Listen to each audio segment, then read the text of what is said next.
Bonjour à toutes et à tous. C'est Mimi, je suis très heureux de te retrouver et je te souhaite la bienvenue sur notre chaîne La Route Vert. Avant de commencer, installe-toi confortablement.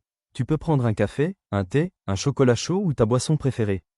Et n'oublie pas de quoi prendre quelques notes, un cahier, un stylo ou ton application préférée. Ici, pas besoin de paniquer. On avance pas à pas, avec calme et bonne humeur. Aujourd'hui, je t'accompagne pour répondre à une question très importante. Comment trouver une problématique pour le commentaire au bac? Et là, pas de panique. La problématique n'est pas une question extrêmement compliquée. C'est simplement la grande question qui guide toute ton analyse. Elle permet de montrer ce que tu vas chercher à comprendre dans le texte. Qu'est-ce qu'une problématique? Commençons par le début. Dans un commentaire, il ne suffit pas de dire « ce texte parle de la nature » ou « ce texte parle d'un personnage triste » ou encore « ce texte parle d'un conflit ». Ça, c'est le thème. Le thème, c'est le sujet général du texte. Mais la problématique va plus loin. Elle ne demande pas seulement « de quoi parle le texte ?» Elle demande aussi « comment le texte en parle-t-il ? Quel effet produit-il sur le lecteur ? Pourquoi l'auteur écrit-il cela de cette manière ?» Par exemple, si un texte parle de la nature, une problématique ne sera pas simplement « le texte parle-t-il de la nature ?» Cette question est trop simple. Elle appelle presque une réponse par oui ou par non. Une meilleure problématique serait « comment la description de la nature crée-t-elle une atmosphère apaisante ?» Là, c'est déjà plus intéressant. Pourquoi? Parce que cette question permet d'analyser le texte. On pourra parler du vocabulaire, des images, du rythme des phrases, des sensations, de la lumière, des couleurs. Donc, retenons bien cette première idée. Une bonne problématique ne se contente pas de nommer le thème. Elle cherche à comprendre le fonctionnement du texte. La différence entre le thème et la problématique. Prenons un exemple très simple. Imaginons un texte qui décrit un enfant seul devant la mer. Le thème pourrait être la solitude, ou l'enfance, ou la mer. Mais une problématique doit transformer ce thème en question d'analyse. On peut donc se demander, comment la description de la mer permet-elle d'exprimer la solitude de l'enfant? Cette problématique est meilleure parce qu'elle relie trois éléments. Le thème, la solitude de l'enfant, un élément du texte. La description de la mer, un effet, l'expression d'un sentiment. Voilà le cœur de la problématique. Elle crée un lien entre ce que le texte dit et la manière dont il le dit. Voici une petite formule très utile. Le thème, plus les procédés d'écriture, plus l'effet produit. Cela donne la problématique. On peut aussi le dire plus simplement. De quoi parle le texte? Comment le dit-il? Quel effet cela produit-il? Maintenant que nous avons compris la différence entre le thème et la problématique, voyons comment trouver une problématique étape par étape. Pour cela, je te propose une méthode simple en 3 étapes. Première étape, comprendre ce dont parle le texte. Pour trouver une problématique, il faut d'abord lire attentivement le texte. La première question à se poser est très simple. De quoi parle le texte? À ce moment-là, il ne faut pas chercher une phrase compliquée.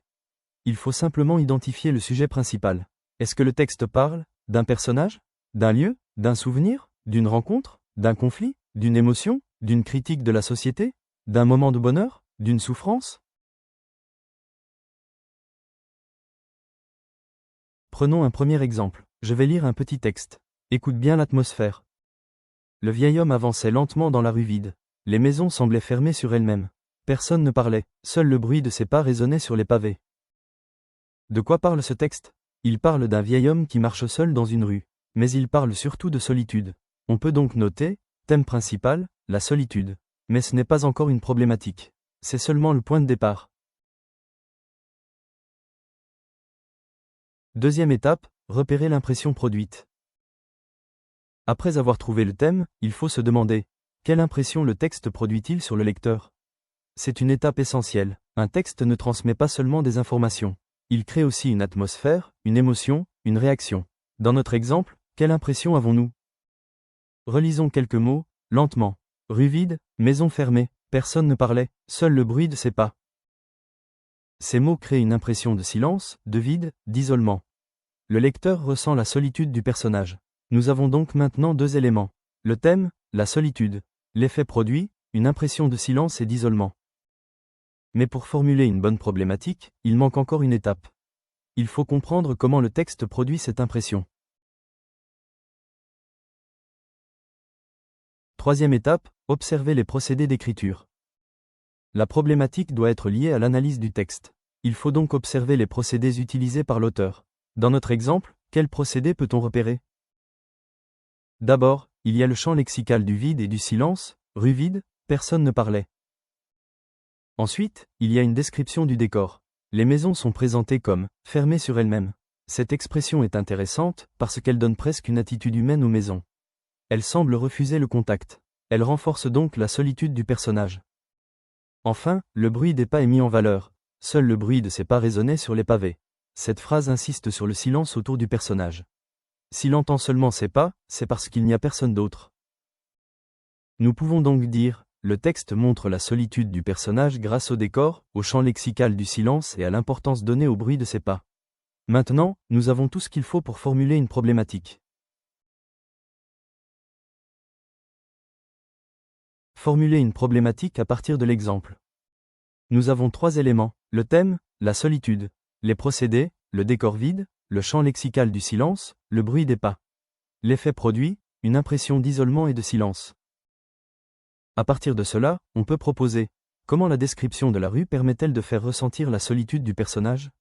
Cette problématique est simple, claire et efficace. Elle n'est pas trop vague, elle n'est pas trop compliquée, et surtout, elle permet d'organiser une analyse. On pourra ensuite construire un plan avec 2 ou 3 axes. Par exemple, 1. Un décor vide et silencieux. 2. Un personnage isolé du monde qui l'entoure. 3. Une atmosphère mélancolique qui touche le lecteur. Tu vois, la problématique sert vraiment de boussole. Elle aide à ne pas partir dans tous les sens. Deuxième exemple, un texte poétique.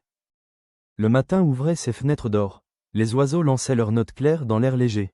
Sur les feuilles encore humides, la lumière dansait doucement. Première question, de quoi parle le texte? Il parle du matin, de la nature, de la lumière. On peut dire que le thème principal est la beauté du matin dans la nature. Deuxième question, quelle impression le texte produit-il? Le texte produit une impression de douceur, de paix, d'harmonie. Pourquoi? Parce que l'on trouve des expressions comme fenêtre d'or, notes claires, air léger, la lumière dansait doucement. Tout semble agréable, lumineux, vivant. Troisième question, comment le texte produit-il cette impression? Il utilise des images poétiques. Par exemple, le matin ouvrait ses fenêtres d'or. Le matin est présenté comme une personne qui ouvre des fenêtres. C'est une personnification. Ensuite, la lumière dansait doucement. La lumière est également personnifiée. Elle semble vivante, légère, presque joyeuse. Le texte utilise aussi des sensations. La vue avec la lumière, l'ouïe avec les oiseaux, le toucher peut-être avec l'air léger et les feuilles humides. Tous ces éléments créent une atmosphère apaisante. Nous pouvons donc formuler la problématique suivante. Comment les images poétiques transforment-elles la description du matin en moment d'harmonie et de douceur? Cette problématique est intéressante parce qu'elle permet d'étudier les personnifications, les sensations, le vocabulaire de la lumière, l'atmosphère paisible. Encore une fois, elle ne se contente pas de dire « le texte parle du matin ». Elle cherche à comprendre comment le texte transforme ce matin en expérience poétique. Troisième exemple, un texte théâtral. Tu savais la vérité, et tu ne m'as rien dit? Je voulais te protéger. Me protéger? Non, tu voulais surtout éviter ma colère. Ce n'est pas juste. Ce qui n'est pas juste, c'est ton silence. Première question, de quoi parle le texte? Il s'agit d'un dialogue entre 2 personnages. Le thème principal est le conflit. Il y a aussi des thèmes secondaires, le mensonge, la vérité, la colère, la trahison. Deuxième question, quelle impression le texte produit-il? Le texte produit une impression de tension. On sent que les personnages sont en désaccord. La situation est tendue. Troisième question, comment le texte produit-il cette tension? Il utilise d'abord des phrases courtes. Par exemple, ce n'est pas juste. Me protéger? Non. Ces phrases donnent un rythme rapide au dialogue. Ensuite, il y a des questions et des reprises. Le personnage reprend les mots de l'autre. Me protéger? Cette reprise montre qu'il conteste ce qui vient d'être dit. Il y a aussi une opposition forte entre les 2 personnages. L'un dit qu'il voulait protéger, l'autre accuse de mensonge. La problématique pourrait donc être, comment le dialogue met-il en scène la tension entre les 2 personnages? Ou, un peu plus précise, comment les échanges entre les personnages révèlent-ils un conflit fondé sur le mensonge et la colère? Les 2 problématiques sont possibles. La première est plus simple. La deuxième est plus précise. Au bac, il vaut mieux choisir une problématique claire, même si elle est simple, plutôt qu'une problématique trop compliquée et mal maîtrisée.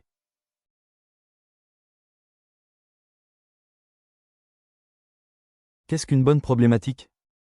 Maintenant que nous avons vu plusieurs exemples, essayons de définir une bonne problématique. Une bonne problématique doit avoir 3 qualités. D'abord, elle doit être claire.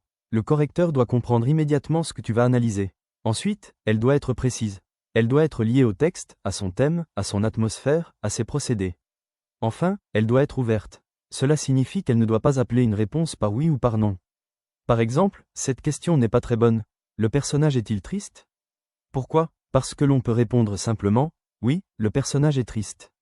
Ce n'est pas suffisant pour un commentaire. Une meilleure formulation serait, comment le texte fait-il ressentir la tristesse du personnage au lecteur? Là, on peut analyser. On peut étudier le vocabulaire, le décor, les gestes du personnage, le rythme des phrases, les images utilisées. Donc, une bonne problématique ouvre un vrai chemin d'analyse. Exemple rapide de transformation. Voyons maintenant 2 exemples de transformation simples. Exemple 1. Thème, la critique de la société. Procédé, ironie, exagération. Effet, la dénonciation. Problématique possible. Comment l'auteur utilise-t-il l'ironie pour dénoncer les défauts de la société? Exemple 2. Thème, le souvenir. Procédé, temps du passé, image douce. Effet, la nostalgie. Problématique possible. Comment l'évocation du souvenir crée-t-elle une atmosphère nostalgique? Pour conclure, trouver une problématique pour le commentaire au bac, ce n'est pas inventer une question compliquée. C'est comprendre le texte avec méthode. La problématique t'aide à garder une direction dans ton commentaire. Alors, pas de panique. Avec un peu d'entraînement, tu peux apprendre à la formuler de manière simple et efficace. Merci d'avoir regardé cette vidéo jusqu'au bout. Si elle t'a plu, pense à mettre un gros pouce bleu. C'est un petit geste qui nous aide énormément. Et si tu connais quelqu'un qui prépare le bac de français en première, n'hésite pas à lui partager cette vidéo, elle pourra vraiment lui être utile. Pour ne rien manquer des prochaines vidéos, abonne-toi à la chaîne et active la cloche. Retrouve-nous aussi sur les réseaux sociaux pour prolonger le voyage. À très bientôt pour une nouvelle vidéo.